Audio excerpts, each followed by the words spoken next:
we're going to have a look at a bath bleed, because I've got a couple of breaks to bleed. So we'll try that one.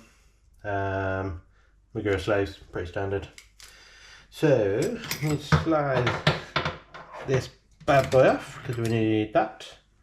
So basically what we're going to do, we're going to chuck in the water, open both ends, then use a syringe in there to pump water back and forth until air stops coming out. Basically, that's the plan. So Allen keys, bleed kit. Sometimes these you've got to tighten them up with an 8mm spanner so they don't leak, especially if you're doing it on the bike or doing a bleed on the bike, because you need that seal to be good. So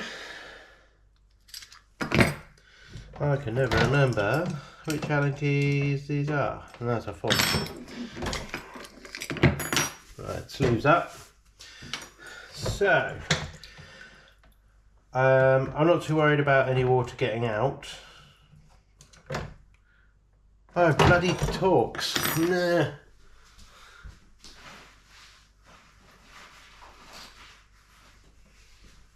Okay, if you've got newer ones, you need a T25 Torx. So, there we go.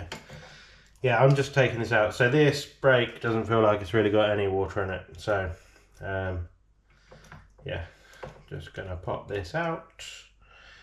Wish I had something to put that on so it doesn't get oil or anything. That one's cool.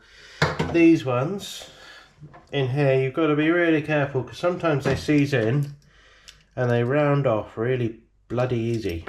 So, let's see if we can get this one out all right. Oh, it's even smaller than that. Where is it?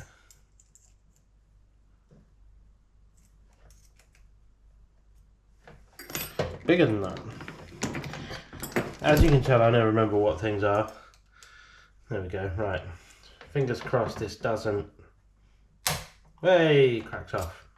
If it feels like it's going to round off, apparently you can use a Torx in it, which will grip it better. But don't do that on my count because you don't want to screw your thingy up. Oh, this had Tech fluid in it by the looks of it, because there's green stuff coming out. So, now,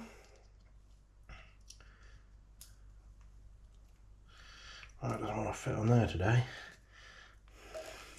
This is stuff off Tarty, just the hose and the syringe.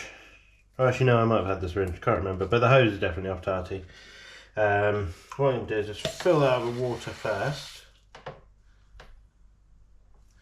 See, that's full of water, and then we're going to get it in here, which is actually a bit fiddly when it's not fixed. There we go. That's winding in, that's great. Keep going. Now, 8mm spanner. We're just going to nip it up a little bit, just so it's nice and tight. Right, now, everything under the water. Make sure the TPA is all the way off, which it is. So, now I'm just going to push.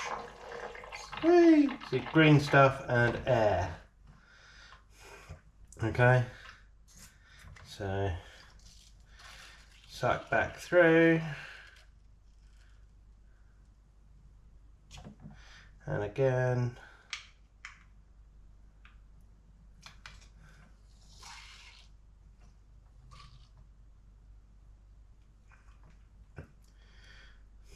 Right, what I want to do while it's underwater, ideally, should only know, I'm going to hold one piston and pull the lever a bit.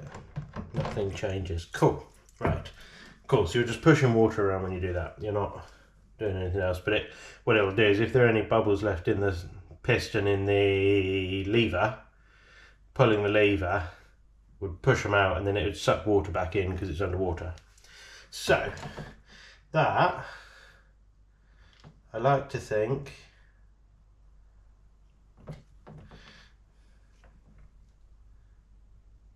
is going to be good now. So now, everything has to stay underwater while you do it back up. Alright? So first things first, gonna be, actually no, I'm gonna put the slave end bolt back in first, because the levers are a long way up for me to get to the bolt at the moment. So I just want to make sure I can get this off and put the bolt in there. At least then, as long as I don't pull the lever or anything, it should just be good. Right, let's get rid of that somewhere. It's not going to make my worktop too wet. Then, again, still underwater, pop that bolt back in. You do want to nip it up tight. Obviously don't round it off. Oh, keep it under. There we go. If you do this in a bucket, it's deeper and it's easier. You can get your whole arm in there. But I wanted to do it somewhere with daylight. Now what we need to do is somehow, keeping that lever still underwater, we're going to flip it over. It doesn't matter too much if that end, like it did, came out then, because it's got the bolt in it, so water's not just going to come out of that. Then we're going to try and get this one in the lever. Right, now we're going to nip that up a little bit, if I can get that in the right place, because everything looks different underwater because of refraction. Right, that's as tight as I'm willing to do it. So now if we pull, yeah, so as soon as the lever's now pulled a little bit, pull it out. So you see now what you want to do, because the TPA is all the way off, you want it so that as soon as you touch that lever, literally even the tiniest bit moves the piston. So there. And now if you've got old pistons, this would be a great time just to push the pistons out, clean them, lube them. But these are relatively new, so I'm not too worried. And if we hold one, this is a tricky one, and do the same there, yeah, that straight away that's moving as well, that one. So we are all good. Hard bit now is I've got to get the rear one in, which is even more hose. But I hope that helps. Any questions, leave a comment. Right, dry my hands and turn you off.